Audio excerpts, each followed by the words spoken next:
Chapter 13, The Stings of the Past. We repeat what we don't repair. Christine Langley, Baugh. The most exquisite sensation of pain ripped from the bottom of my foot through the rest of my small 4-year-old body. There was so much pain. The pulsating, throbbing, and stabbing sensation on the bottom of my foot was almost unbearable. The waves of agony that followed were almost paralyzing. The world got so small and felt like it had collapsed in just a matter of seconds. Every piece of logic flew out the window due to the crippling feeling on the bottom of my foot. The only thing to do was to explode with buckets of tears and loud cries of wailing resembling a seriously wounded animal.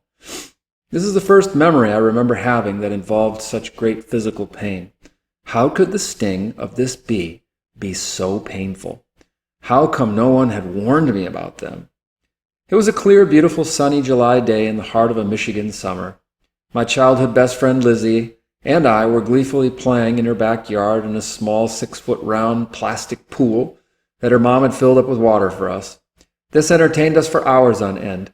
She lived in a 2-story, 3-bedroom white-paneled house that was surrounded by a wooden fence about 5 foot high on one side and a chain-link fence about 4 feet high on the other. Opposite her house was a row of evergreen shrubs that almost perfectly closed off her backyard from the surrounding yards, including mine. Through a small opening in the shrubs was an opening that led catty-corner into my backyard. Both of our backyards were about 1/5 of an acre in size. We spent a lot of time playing in our backyards during the summer. A common plant that grows in Michigan in the summertime in the grass is called white clover. It shoots up only a couple of inches from the ground and is found all over. Bumblebees and honeybees are commonly seen jumping from one to another, pollinating as they go. I didn't claim to be the sharpest pencil in the box at the age of 4. I honestly didn't know any better that when Lizzie and I started jumping on top of the bees that were landing on the flowers of the white clovers covering her yard.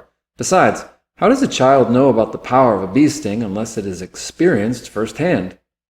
Lizzie and I squealed with laughter, giggled, and ran from flower to flower, stomping on any bee that we could find that day.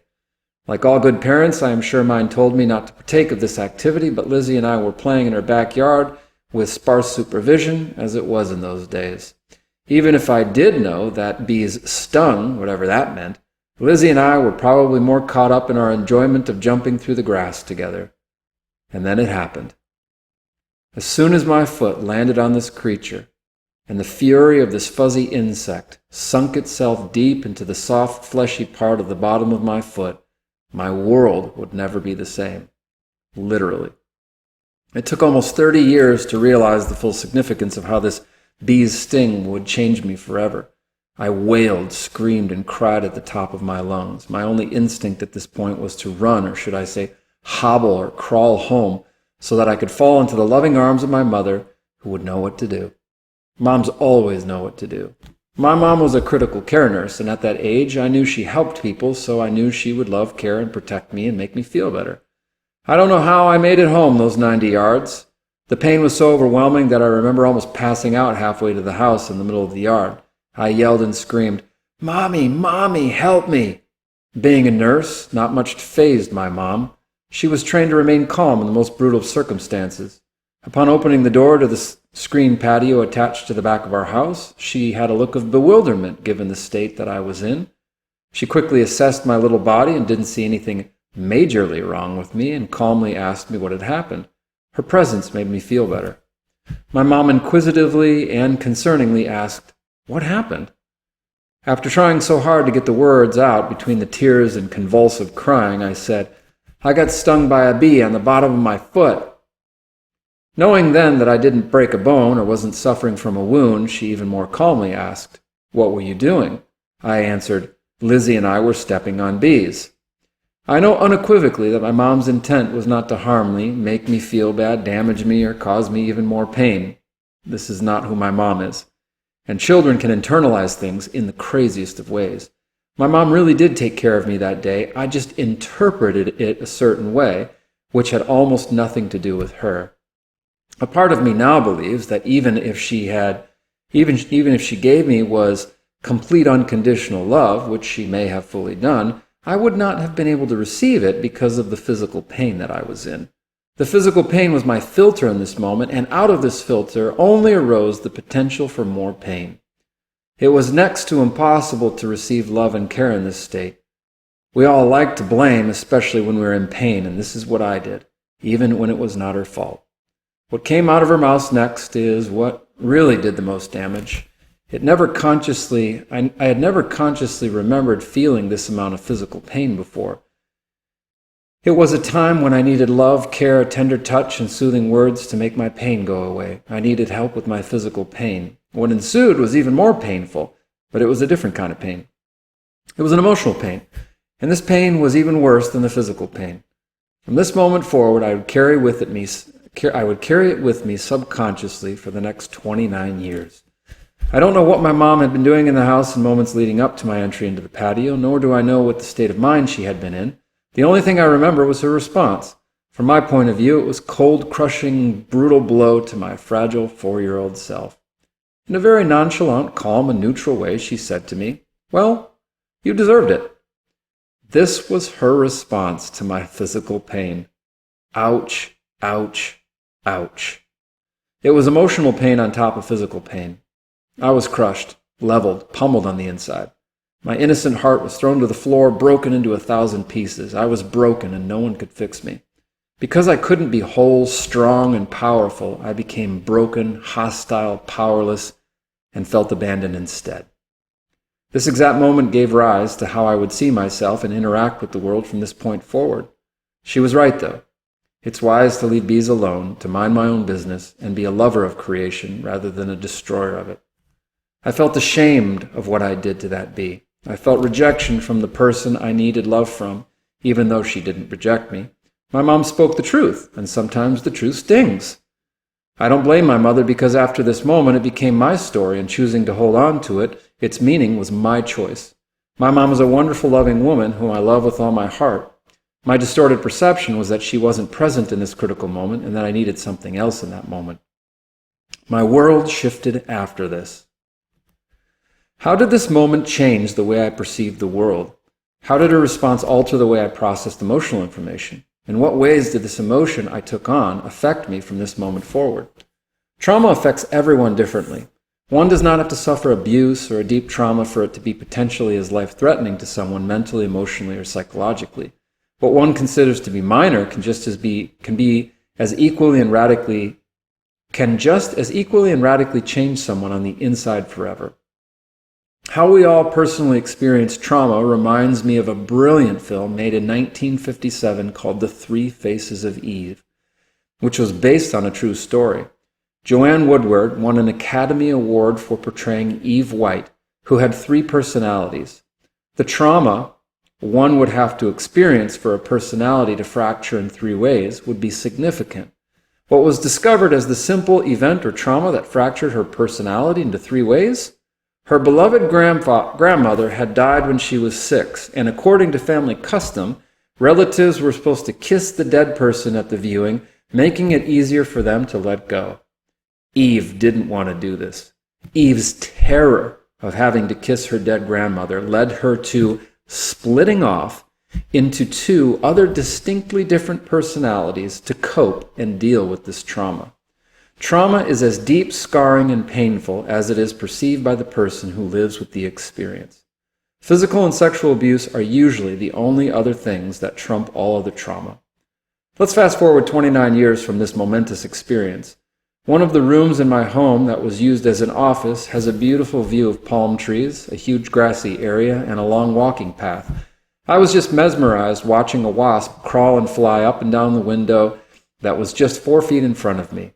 While sitting there, I reminisced through the years about the different times, places, and people I was with when confronted with bees.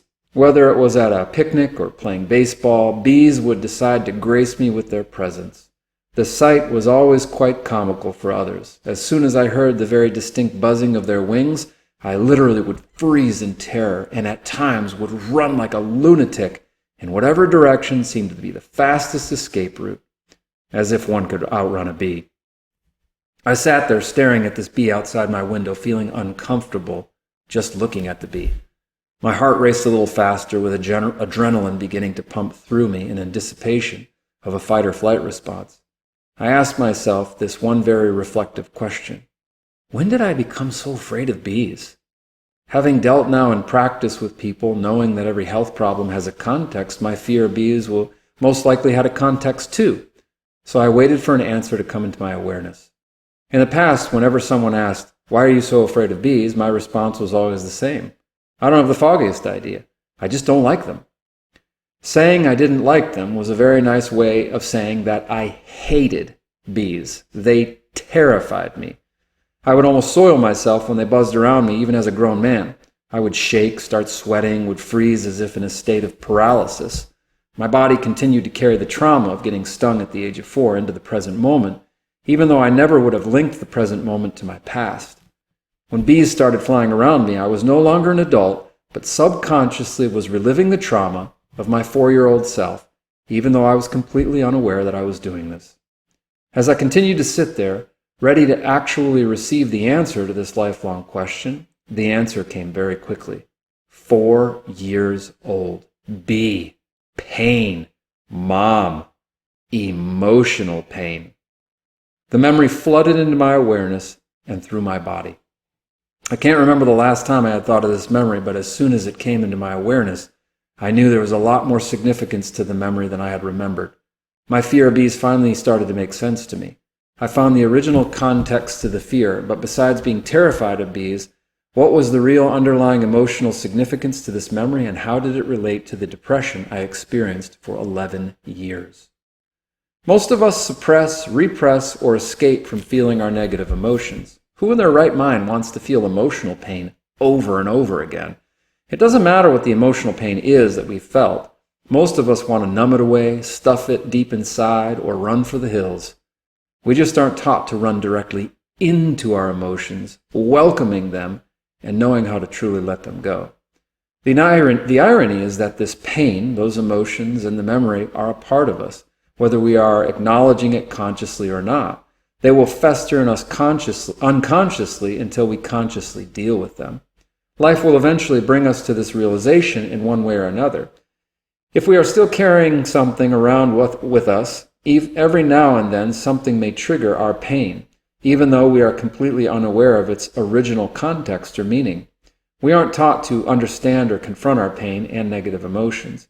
And this is the dilemma for the majority of us.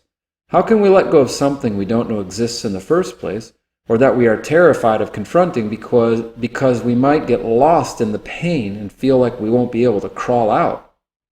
For the first time in 29 years, I allowed my body and mind to feel the full weight of this event as I fully welcomed the entire experience into the present moment. I didn't expect what happened next. When the emotions and the physical sensations in my body were fully welcomed in the present moment, they were very overwhelming, all-consuming. I was soon buried under the weight of my tears, and the sobbing continued for hours. But this time it was different. I knew I would be able to release the emotional energy from my body and feel relief and freedom from having done so. I had the tools to be able to help me come out the other side. I would not just crawl, but would overcome this event like a victorious Spartan returning from war. I had a plan and a map that helped me to navigate through the event. I used intuition to navigate through the memory and applied kinesiology to discover the emotions and negative beliefs in it. I discovered the underlying meaning I gave to the event. Then I had the tool of tapping to help me not only understand what was stored emotionally in the event, but to help me let go and move beyond it victoriously. I would release these emotions from my body once and for all. Using applied kinesiology, the emotions below were found as the energy that was fueling this event. The energy was still very much a part of my consciousness, which is the reason why there were so many tears when truly stepping into and opening myself up to the memory. Everything in the subconscious is actually in the present moment, happening now. I have heard many people say that they barely even remember what happened to them 20 or 30 years ago. Just because you don't consciously remember what happened to you, let alone how you felt, doesn't mean that your body doesn't still feel the full weight of that event every day since it happened. For many people, as time moves forward, our memories from the past seem to fade more and more.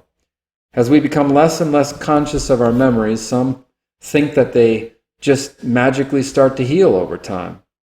The reality is that most of us just learn to repress, suppress, or escape from the emotions that were caused by traumatic events in our past. When measuring the energy of an event and the emotions within those events through AK, it is discovered most of the time that it is just as powerfully active within us now as it was when it occurred many years prior. Having said this, it is critical to identify what emotions are present for us in the memories we have. The emotions we experience give rise to everything else in our memory, including thoughts, actions, and behaviors. 5 very powerful emotions form the basis of this memory for me. When analyzing these emotions and knowing that those emotions sunk deep within my subconscious from that moment forward, it was easy to see a context for why things continue to happen in my life as a result of going through this event. In physics, we learn that energy attracts like energy. What does that mean emotionally? It means that the energy of a negative emotion becomes a part of you and acts comparable to a transponder that sends out a broadcast signal to the world of whatever is on that frequency. When you get back, what you get back are things resonating on that same frequency. If you hold on to anger, the world will manifest and show you angry people, situations, and events. The anger you are holding on to is reflected back to you in future events that you may experience. You are subject only to what you hold in mind, as Dr. Hawkins stated over and over again. If you hold on to anger, the world will give you back anger. Until we let an emotion go, events out there in the world will serve as reflections of what's in here. Processing through the emotions of our memories. Listed below are the emotions I experienced in this memory and the significance each one had not only in the memory, but in my life from that point forward. All of these emotions were felt at a 10 out of 10 in terms of their intensity. The first emotion is powerless. Consciously, for the first time in my 4-year-old awareness, I was heavily confronted with the limitations of my own power as compared to the power of that tiny flying insect. The world became much smaller for me. I became less powerful, less free. The world became a place of pain where an unhealthy fear manifested in me for the first time that I can remember. I felt powerless against the pain, powerless to walk home, and powerless to deal with the emotional blow that I thought my mother gave to me. From that moment on, I carried this powerlessness into my life as a child, adolescent, and adult. Many memories flooded into my mind that were also reflections of the same emotions that I had chosen to hold on to from that day. Feeling powerless was something that I saw in my life over and over again throughout the years ahead. As a result of this memory, I had made an unconscious, silent agreement that I would live life feeling somewhat powerless. This silent, unconscious agreement I made was that I was powerless against pain, to change things, and to doing what I wanted to do. Powerlessness can manifest in many ways into our life. This may include not starting or engaging in things that seem too hard or giving up on things shortly after beginning them. The emotion can then degenerate into an apathy within that says, why bother? You don't have the power to do this or to change circumstances, so why even try? Obviously, this doesn't paralyze all of our life because life is a curious way of confronting the emotions that we hold within to give us opportunities for change. And for those who know me personally, I try to do almost everything I have ever wanted in spite of my fears or hesitations. Doing tasks that have the potential to reinforce our powerlessness but are overcome simply by the act of doing them and succeeding on some level often diminishes the hold that that emotion has on us. We can either reinforce our internal narrative or form a more empowering one. Life gives us many opportunities to face ourselves in this way. But we can also become even more powerless depending upon how we deal with the present circumstances. For some, instead of overcoming and feeling empowered, life becomes a continual paralysis due to how we face those moments. Emotion number 2, vanity. Vanity in this memory was experienced as futility. This vanity was related to pride or concern over my appearance from what had happened to me. I was broken that day, but I didn't want the world to see me that way. The whole neighborhood heard me wailing. Lizzie heard me wailing and saw how traumatic it was for me. The most important person that I showed vanity towards was my mother. I tried to muster whatever small piece of pride over what had occurred to not look like a complete weakling in front of the one person whose opinion counted most at that age. Vanity is a negative emotion that places too much emphasis on how we appear to the world and those around us. The real question should be, not in a reactionary way, but in a loving way, who really cares what others think? For many of us, the opinion of others is largely all that matters. We live our lives to keep up with the Joneses. Our society is heavily influenced by vanity, the pride of life, and others' opinions of us. Pride is an emotion that is extremely prized in our society because much significance is placed on skills, ability, and the appearance of the body. It reminds me of the song that is sung by Matthew McConaughey and Kate Hudson in How to Lose a Guy in 10 Days. They were shouting, "You're so vain," at each other from the Carly Simon song. Interestingly, this word comes from a Latin word that means empty. True, unshakable value and worth never come from outside of ourselves, our physical appearance, ability, or skills. Relying on this to give us value and worth is true emptiness. I will admit that while growing up, much weight was put into this vanity because it was something I chose to make a part of me at the age of 4. I cared what others thought, how people perceived me and saw me. When they approved, I felt great. When they didn't approve, I felt horrible. This isn't a healthy way to live in the world, especially since it is built on a foundation that's like shifting sand. Another silent agreement I made was this: I care deeply about what others think of me to feel good about myself. Emotion number 3, hostility. The dictionary defines this as unfriendly or antagonistic. Hostility is something I felt towards the bee and my mother. In this memory, the identification is more with antagonism. This is the second most powerful emotion that affected me from this memory. I can hear my father's voice ringing out very prominently throughout much of my childhood when he asked, "Scott, why do you antagonize others and push them away? They won't like you if you do those things." I never understood why I antagonized people as a child. I unconsciously pushed people away from me at the time. I never understood why I had this desire within me to push people away, to make sure I was unfriendly towards others, guaranteeing that they became unfriendly towards me. This part of me didn't start changing until about my junior year of high school.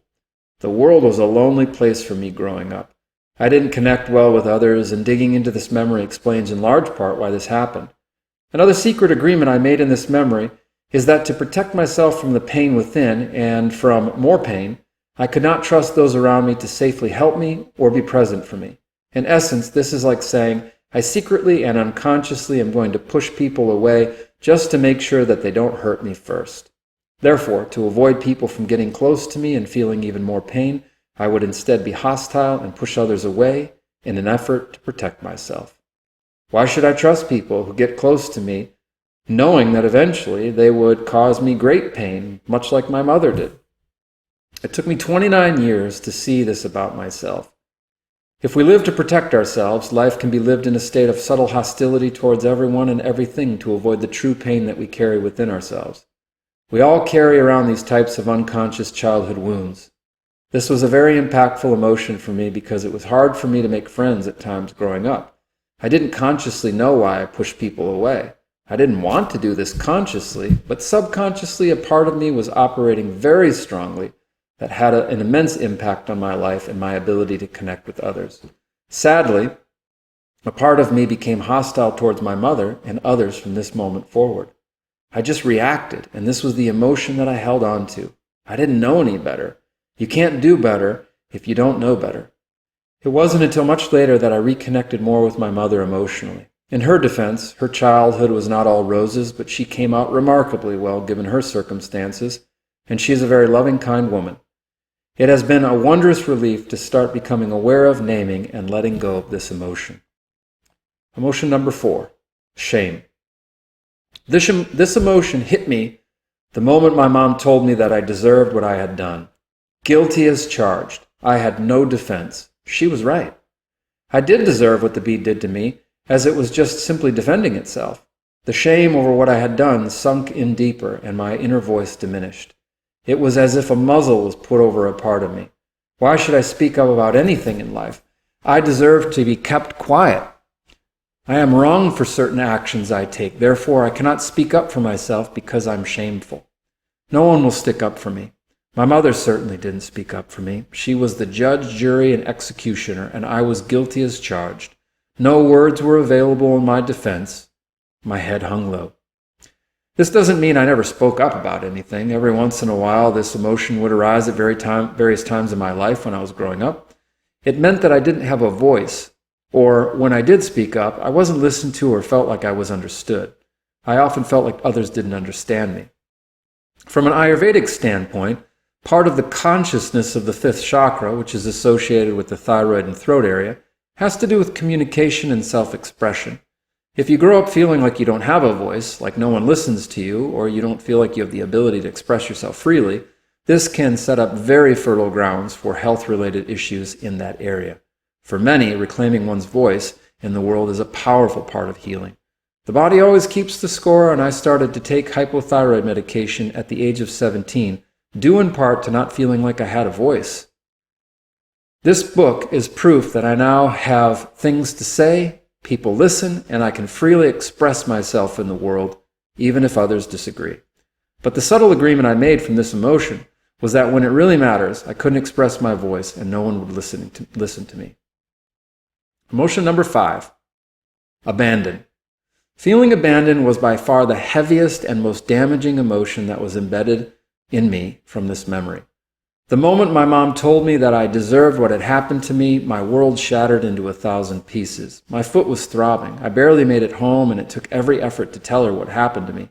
And then she tells me I deserved it. A part of me died that day. I felt emotionally abandoned by her. If ever I needed an ally, someone to comfort and soothe my pain, it was then. I don't blame my mother at all, because it was my choice to fiercely hold on to this emotion for so long. This emotion is closely linked to hostility because it affected all of my personal relationships moving forward. The full impact of this emotion is linked to some of the biggest struggles I've had in life. Powerful agreements. As we experience trauma in our childhood, we unconsciously make agreements about ourselves, others, and the world. We are not aware in those moments that we are making these agreements, but our mind desperately tries to make sense of what has happened. Our minds are programmed for survival. The mind of a child takes trauma and has no other choice but to make very concrete agreements so we can be protected. These agreements we make are our defenses against life and the perceived threats to our survival.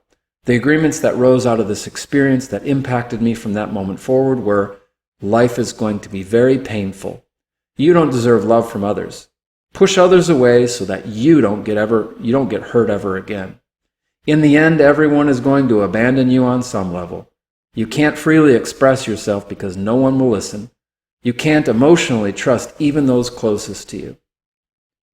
We live our lives wondering why we act and behave in certain ways. Much of the time, the reasons for why we live the way we do can be traced back to agreements that we unconsciously made when we were children. Carrying around beliefs such as these will color your whole world and perception moving forward. I learned that the world is a very painful place and that people will abandon me in one way or another. I made an agreement at the age of 4 that sooner or later everyone would abandon me. Little by little, over the years, this agreement grew stronger and solidified itself until reaching a crisis point.